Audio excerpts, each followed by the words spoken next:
Iya, enggak, bukan itu mas. Ini rasanya kalau di samping bidadari itu Oh, susah. Susah ya? Iya, deg-degan ini bukan masalah podcastnya nih yang bikin deg-degan. Jadi ini kita bersama Apa nih, Mas? Pak Kasipitsus Kejari Bagaimana ya, Pak Kasipitsus Mas Agung. Apa kabar Mas? Alhamdulillah baik sehat.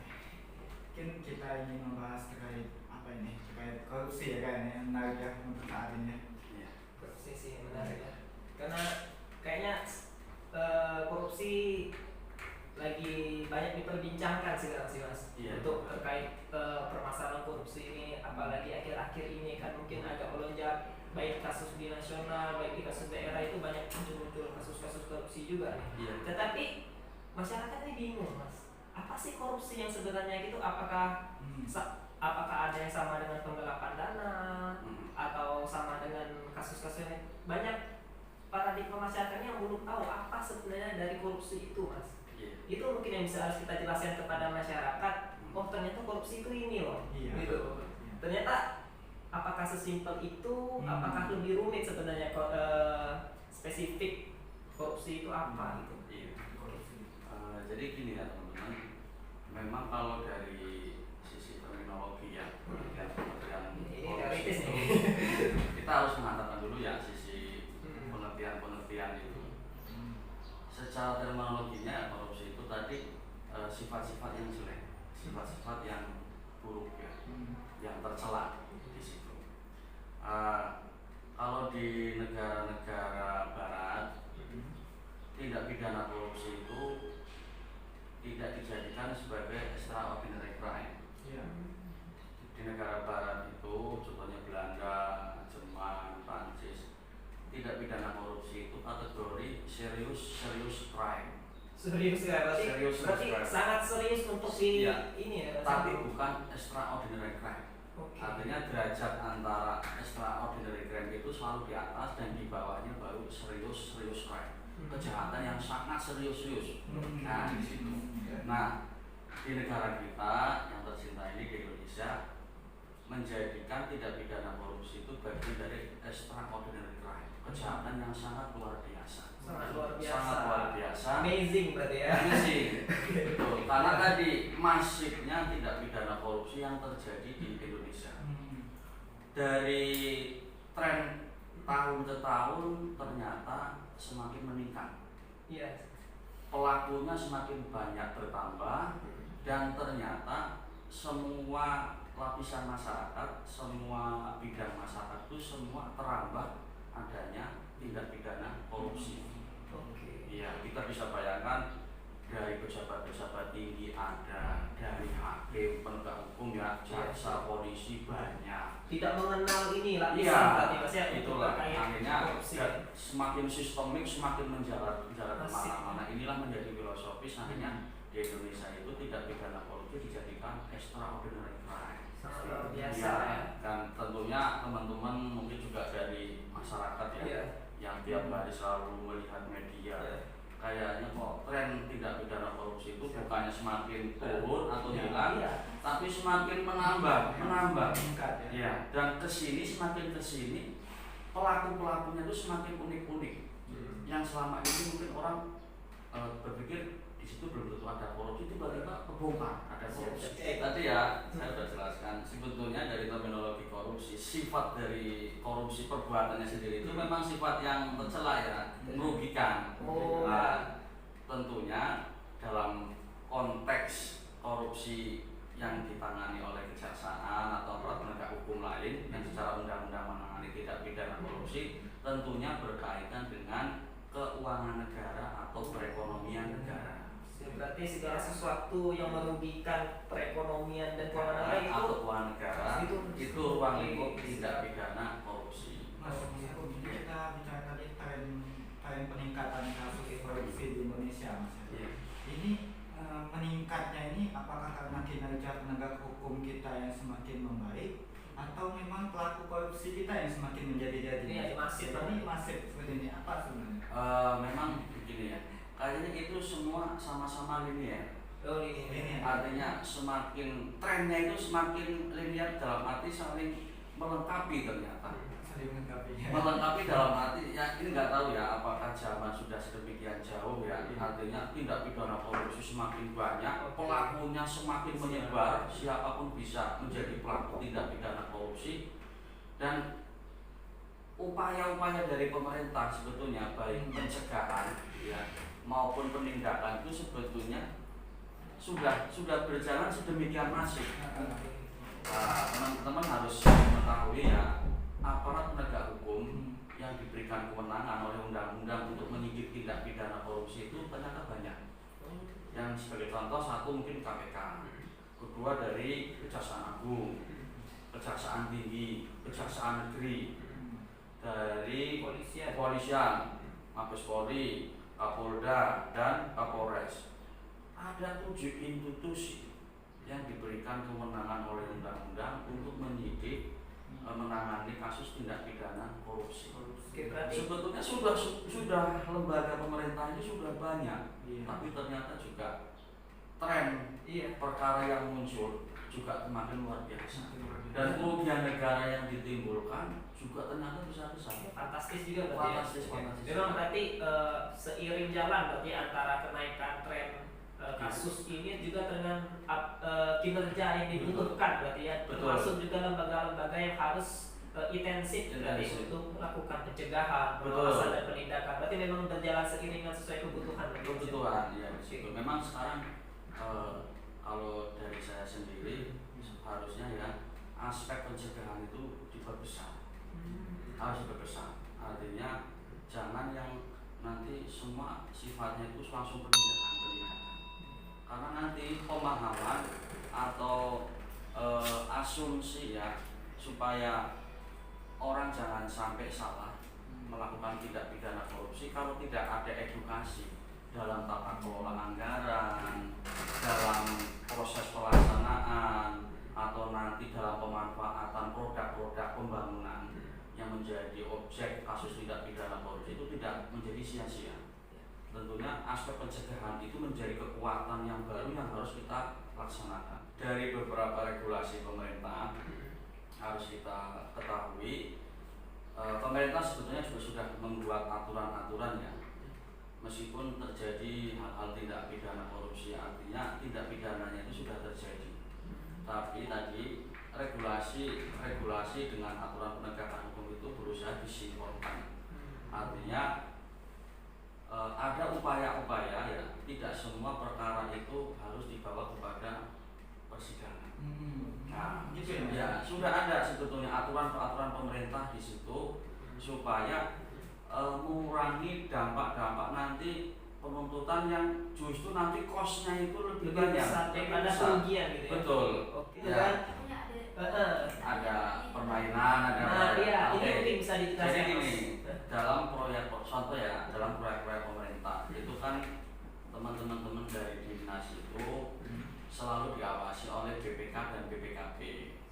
Dan seandainya dalam pengawasan itu dari audit mereka itu ada temuan-temuan ya kelebihan pembayaran atau apa, itu selalu ada mekanisme TPTGR, tuntutan perbendaharaan dan ganti rugi. Artinya ada aspek pencegahan ya, ada regulasi supaya seandainya ada temuan yang dalam masih proses pengawasan BPK atau BPKB itu untuk dilakukan tuntutan ganti rugi. Ya, diberikan kewenangan kepada inspektorat untuk meminta pertanggungjawaban dari dinas yang melaksanakan misalnya contoh proyek-proyek atau pekerjaan-pekerjaan tertentu untuk menyelesaikan permasalahan itu. Baru dalam jangka waktu 60 hari atau 2 bulan tidak dilakukan penyelesaian, baru diserahkan atau dilimpahkan kepada penegak hukum. Nah, ini sebetulnya menjadi aspek pencegahan, artinya ada ada kegiatan-kegiatan yang itu sudah diatur oleh pemerintah sebelum kejadian tadi dilimpahkan kepada penegak hukum. Nah, di situ artinya ada untuk sampai kepada penegakan hukum pidana dijadikan sebagai ultimum remedium, sebagai sarana terakhir. Nah, ditempatkan di situ. Dan sebenarnya tadi ya dalam kasus-kasus tindak pidana korupsi itu skopnya juga meluas ya. Artinya tidak semata-mata hanya masalah proyek, masalah masalah-masalah yang berkaitan pembangunan. Nah sekarang juga sudah mungkin teman-teman sering melihat di media ya, banyak kasus-kasus bank, BUMN, BUMD, kok bisa itu jadi kasus korupsi ya, padahal itu perusahaan swasta misalnya, atau penyertaan modal. Nah memang di Undang-Undang Tindak Pidana Korupsi itu dalam penjelasan itu keuangan negara itu tidak hanya meliputi uang dan barang, tetapi juga meliputi termasuk penyertaan modal aset dari pemerintah yang dikelola oleh baik BUMN, BUMD maupun perusahaan-perusahaan yang dia menjalankan kegiatan operasionalnya ada penyertaan modal dari pemerintah. Nah, karena tadi tujuan dari perusahaan-perusahaan, misalnya perusahaan-perusahaan swasta, dia mendapat modal berupa saham oleh pemerintah di situ, yang tujuannya mencari profit oriented, karena negara juga itu punya perusahaan yang tujuannya untuk profit oriented, mencari keuntungan yang berbentuk perusahaan. Ya contohnya misalnya Pertamina, BUMN, PT Timah. Nah di situ. Dan ternyata dalam Undang-Undang Tipikor penjelasannya itu diperluas. Artinya apa? Penyertaan modal itu tidak hanya kepada BUMN, BUMD atau badan-badan yang dibentuk oleh pemerintah, bahkan perusahaan swasta pun sepanjang dia mendapatkan modal dari pemerintah, dia bisa menjadi objek pemeriksaan tindak pidana korupsi. Beberapa kasus yang pernah saya tangani terutama di Bangka Barat ya. Contoh misalnya kasus KONI. Nah, KONI itu kan organisasi yang mengelola olahraga ya. Dia kan di luar pemerintahan. Dia bukan BUMD, tapi karena menerima hibah.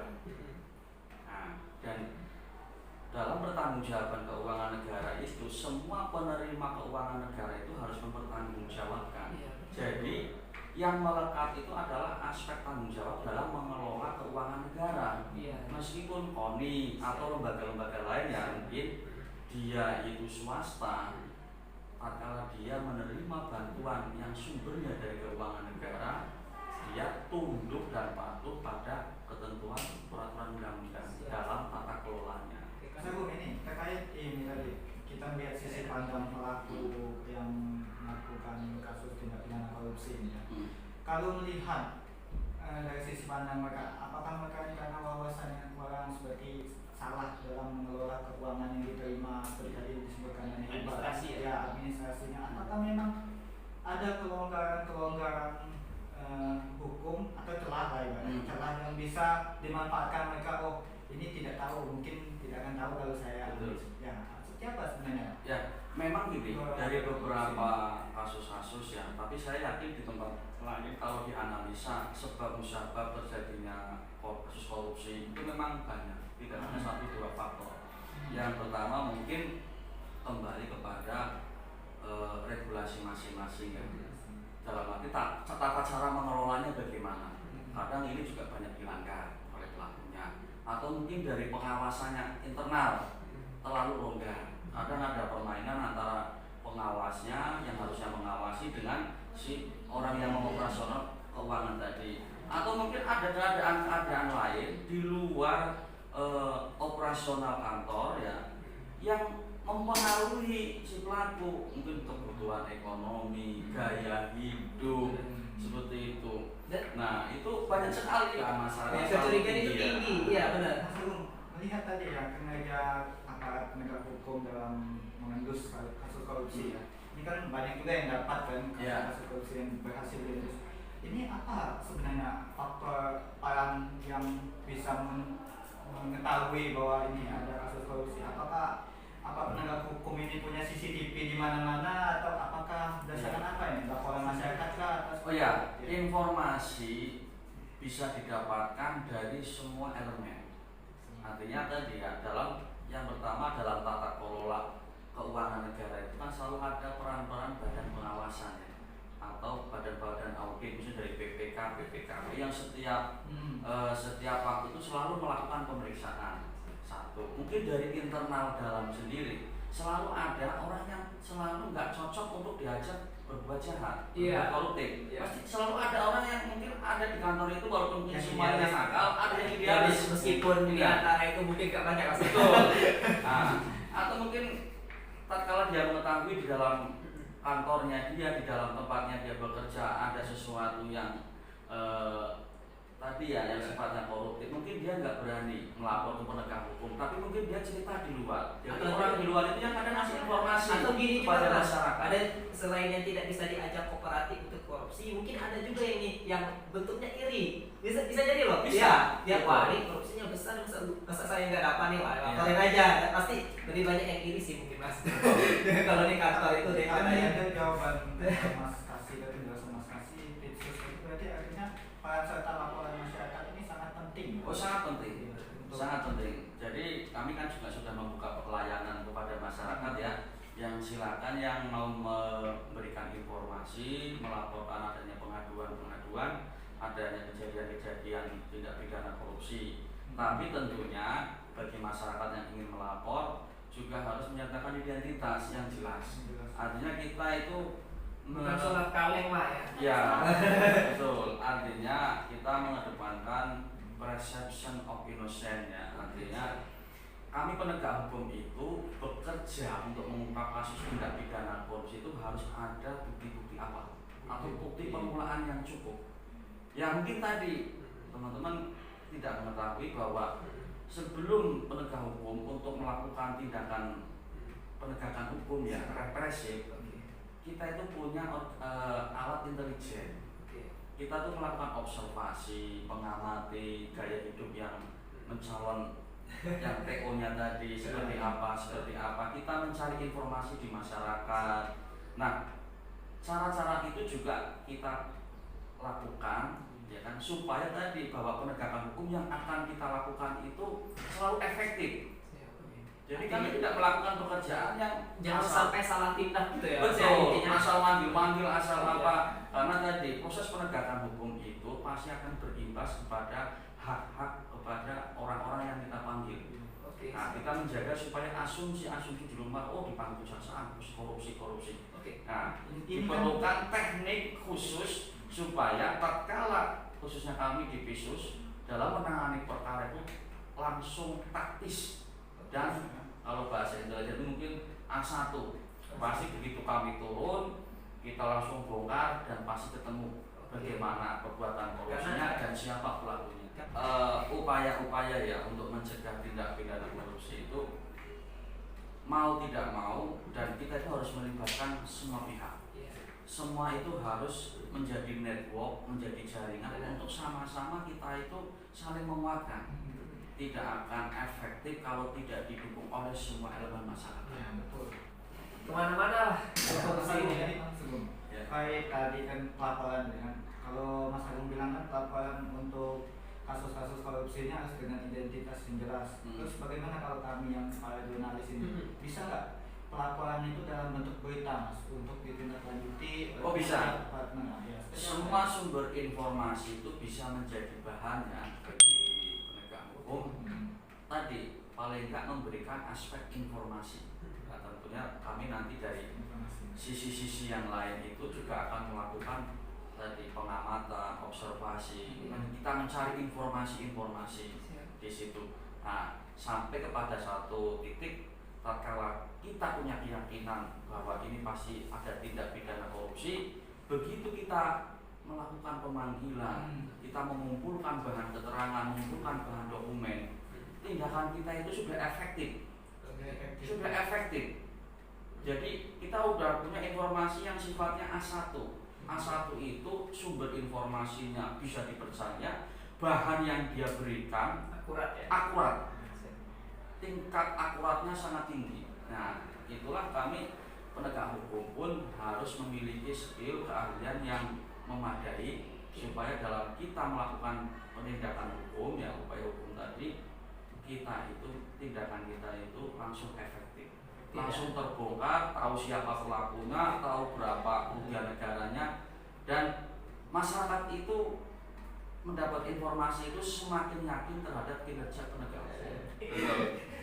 Ada yang ya. Kita udah ngomongin korupsi Ada nih, ada di nih. perusahaan Ya, ya. negara